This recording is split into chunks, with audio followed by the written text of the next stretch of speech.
have other people's interest above your own. Don't lie. Listen, relationships are built on trust.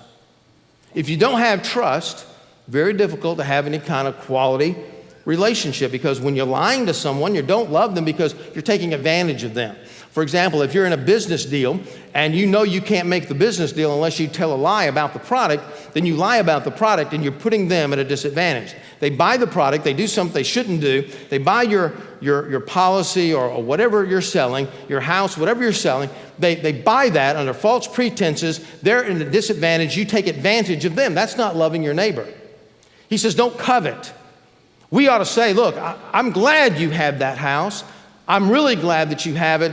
What he's saying here, I'd rather you have it than me. You have it. God wanted you to have it, so I'd rather you have it than me.